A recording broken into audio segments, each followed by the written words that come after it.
My dear brothers and sisters, what a great joy it is to be. Mis queridos hermanos y hermanas, qué gran alegría de estar juntos aquí en la Conferencia General de la Iglesia de Jesucristo de los Santos de los Últimos Días, bajo la dirección de nuestro profeta, el presidente Russell M. Nelson. Testifico que en esta conferencia tendremos el privilegio de escuchar la voz de nuestro Salvador Jesucristo por medio de las enseñanzas de quienes oren, canten y hablen sobre las necesidades de nuestros días. Como se registra en el libro de Hechos, Felipe el Evangelista enseñó el Evangelio a cierto etíope, quien era eunuco y estaba a cargo de todos los tesoros que correspondían a la reina de Etiopía. Cuando regresaba, luego de haber estado adorando en Jerusalén, iba leyendo el libro de Isaías. Movido por el Espíritu, Felipe se acercó y le dijo, ¿entiendes lo que lees? El eunuco dijo, ¿y cómo podré si alguno no me enseña? Entonces Felipe, abriendo su boca y comenzando desde esta escritura, le anunció el Evangelio de Jesús. La pregunta del etíope es un recordatorio del mandato divino que todos tenemos de procurar aprender y enseñarnos el uno al otro el Evangelio de Jesucristo. De hecho, el contexto de aprender y enseñar, a veces todos somos como el etíope. Necesitamos ayuda de un maestro fiel e inspirado, y a veces somos como Felipe. Necesitamos enseñar y fortalecer a otra persona en su conversión. Al procurar aprender y enseñar el Evangelio, nuestro objetivo debe ser aumentar la fe en Dios y en su divino plan de felicidad, aumentar la fe en Jesucristo y en su sacrificio expiatorio y alcanzar una conversión duradera. Esta mayor fe y conversión nos ayuda a hacer y guardar convenios con Dios, lo que fortalece nuestro deseo de seguir a Jesús y produce una transformación espiritual y genuina en nosotros. En otras palabras, nos transforma en una nueva criatura, tal como lo enseñó el apóstol Pablo en su epístola a los Corintios. Tal transformación nos lleva a tener una vida más feliz, productiva y sana, y nos ayuda a mantener una perspectiva eterna. ¿No es esto exactamente lo que le sucedió al etíope luego de haber aprendido acerca del Salvador y de haberse convertido a su Evangelio? Las Escrituras dicen que él siguió gozoso su camino. El mandamiento de aprender el Evangelio y de enseñarlo uno a otro no es nuevo, y eso se ha repetido de manera constante desde el principio de la historia. En una ocasión en particular, mientras Moisés y su pueblo estaban en los campos de Moab, antes de entrar a la tierra prometida, el Señor lo inspiró para que amonestara a su pueblo en cuanto a la responsabilidad que tenían de aprender los estatutos y convenios que habían recibido del Señor y de enseñarlos a su posteridad, muchos de los cuales no habían vivido personalmente la experiencia de cruzar el Mar Rojo, ni la revelación que se dio en el monte Sinaí. Moisés amonestó a su pueblo: «Oh Israel, escucha los estatutos y decretos que yo os enseño, para que los ejecutéis y viváis, y entréis a tomar posesión de la tierra que Jehová, el Dios de vuestros padres, os da. Las enseñarás a tus hijos y a los hijos de tus hijos». Para finalizar, Moisés dijo: «Y guarda sus estatutos y sus mandamientos que yo te mando hoy, para que te vaya bien a ti y a tus hijos después de ti, y prolongues tus días sobre la tierra que Jehová tu Dios te da para siempre». Los profetas de Dios han enseñado constantemente que necesitamos criar a nuestras familias en disciplina y amonestación del Señor y en la luz de la verdad. El presidente Nelson dijo recientemente: En esta época de inmoralidad desenfrenada y de pornografía adictiva, los padres tienen la responsabilidad sagrada de enseñar a sus hijos la importancia de Dios y Jesucristo en sus vidas.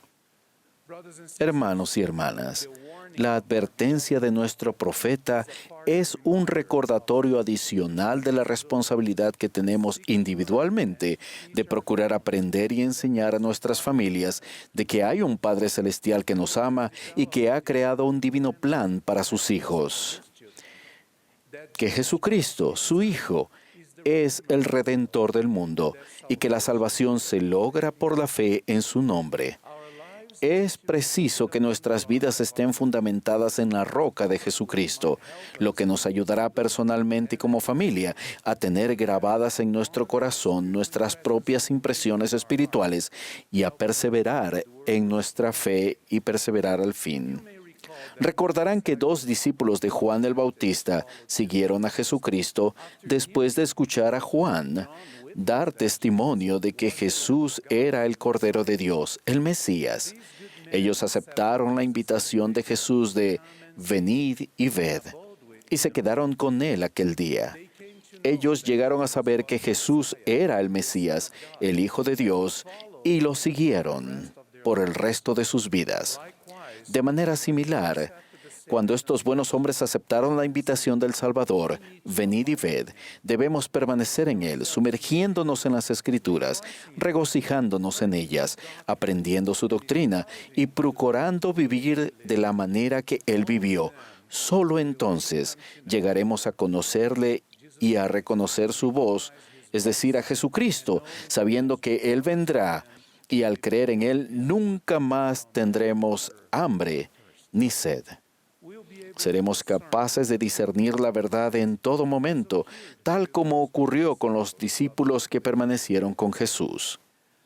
Hermanos y hermanas, esto no sucede por casualidad.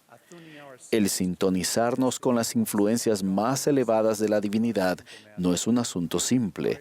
Requiere que clamemos a Dios y aprendamos a poner el Evangelio en el centro de nuestra vida. Si lo hacemos, les prometo que la influencia del Espíritu Santo traerá la verdad a nuestro corazón y mente y nos dará testimonio de ello y nos enseñará todas las cosas. La pregunta del etíope, ¿y cómo podré entender si alguno no me enseña?, también tiene un significado especial en el contexto de la responsabilidad individual que tenemos de poner en práctica en nuestra vida los principios del Evangelio que hemos aprendido. En el caso del etíope y su ejemplo, lo hizo de conformidad con la verdad que aprendió de Felipe. Él pidió ser bautizado porque llegó a saber que Jesucristo era el Hijo de Dios. Hermanos y hermanas, nuestras acciones deben reflejar lo que aprendemos y enseñamos. Tenemos que demostrar nuestras creencias por medio de la forma en que vivimos. El mejor maestro es el que es un buen ejemplo. Enseñar algo que nosotros en verdad vivimos puede hacer la diferencia en los corazones de aquellos a quienes conocemos. Si deseamos que las personas sean una familia o una persona simplemente, atesoren con gozo las Escrituras y las enseñanzas de los apóstoles y profetas de nuestros días, es preciso que vean que nuestras almas se deleitan en ellas. Del mismo modo, si queremos que sepan que el presidente Russell M. Nelson es el profeta, vidente y revelador en nuestra época, es preciso que nos vean levantar la mano para sostenerlo y que se den cuenta de que nosotros seguimos sus enseñanzas inspiradas. Como dice el conocido refrán estadounidense, las acciones hablan más que las palabras. Quizás en este preciso momento algunos se pregunten, yo he estado haciendo todas estas cosas, Elder Suárez, y he estado siguiendo este modelo personalmente y como familia. Pero desafortunadamente, algunos de mis amigos y seres queridos se han distanciado del Señor. ¿Qué debo hacer?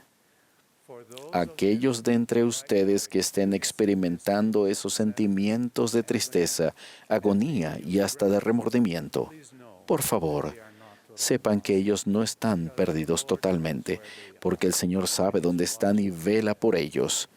Recuerden que ellos también son hijos de Él. Tal vez no entendamos todas las razones por las que algunas personas han tomado otro camino. Lo mejor que podemos hacer en estas circunstancias es simplemente amarlos y abrazarlos. Oren por su bienestar. Busquen la ayuda del Señor para saber qué hacer y qué decir. Regocíjense sinceramente por sus éxitos. Sean sus amigos y busquen lo bueno en ellos. Nunca debemos perder la esperanza, sino perseverar nuestros lazos con ellos. Nunca los rechacen ni los juzguen, solo ámenlos. La parábola del hijo pródigo nos enseña que cuando los hijos vuelven en sí, a menudo desean volver a casa. Si eso sucede con sus seres queridos, llenen su corazón de compasión. Corran hacia ellos, échense sobre su cuello y bésenlos, tal como hizo el padre del hijo pródigo. Por último, sigan viviendo una vida digna. Sean un buen ejemplo para ellos de los que creen y acérquense a nuestro Salvador Jesucristo. Él conoce y comprende nuestras penas y dolores profundos y bendecirá sus esfuerzos y su dedicación hacia sus seres queridos, si no en esta vida, en la venidera. Siempre tengan, hermanos, presentes que la esperanza es una parte importante del plan del Evangelio. En el transcurso de muchos años de servicio en la iglesia, he visto a miembros fieles que con empeño han aplicado estos principios en sus vidas. Este es el caso de una madre soltera a quien llamaré María. Tristemente, María pasó por un trágico divorcio. En ese momento, María reconoció que sus más importantes y críticas decisiones estaban relacionadas con su familia y serían de orden espiritual. ¿Seguirían siendo importantes para ella la oración, el estudio de las Escrituras, el ayuno y la asistencia a la iglesia y al templo? María siempre había sido un miembro fiel y en ese momento crítico decidió aferrarse a lo que ella sabía que era verdadero. Ella recibió fortaleza de la familia, una proclamación para el mundo que, entre muchos principios maravillosos, enseña que los padres tienen el deber sagrado de criar a sus hijos con amor y rectitud, y de siempre enseñarles a observar los mandamientos de Dios. Continuamente buscó respuestas del Señor y las compartió con sus 4 hijos en cada circunstancia familiar. Ellos hablaban del Evangelio con frecuencia y compartían sus experiencias y testimonios entre sí. A pesar de las penalidades por las que pasaron, sus hijos desarrollaron amor por el Evangelio de Cristo y un deseo de servir y compartirlo con los demás. 3 de ellos han servido fielmente misiones de tiempo completo y el menor ahora está sirviendo en Sudamérica. La hija mayor, que ahora está casada y es firme en su fe, manifestó: nunca sentí que mi madre nos criara sola porque el Señor siempre estuvo en nuestra casa. A medida que ella nos expresaba el testimonio que tenía de Él, cada uno de nosotros comenzó a acudir a Dios con sus propias preguntas. Hermanos y hermanas, esta buena madre estuvo en capacidad de hacer que su hogar fuera el centro de aprendizaje espiritual. Al igual que la pregunta del etíope, esa madre se preguntó varias veces: ¿cómo pueden aprender mis hijos a menos que una madre los guíe? Mis queridos compañeros en el Evangelio, les testifico que cuando buscamos anhelosa y firmemente, de corazón y con sinceridad, buscar aprender el Evangelio de Jesucristo y enseñárnoslos el uno al otro con verdadera intención y bajo la influencia del Espíritu, esas enseñanzas pueden transformar los corazones e inspirar un deseo de vivir conforme a las verdades de Dios. Testifico que Jesucristo es el Salvador del mundo. Él es nuestro Redentor y Él vive. Sé que Él dirige su iglesia por medio de sus profetas, videntes y reveladores. Asimismo, testifico que Dios vive y nos ama y desea que volvamos a su presencia. Cada uno de nosotros Doy testimonio de estas verdades en el nombre de Jesucristo. Amén.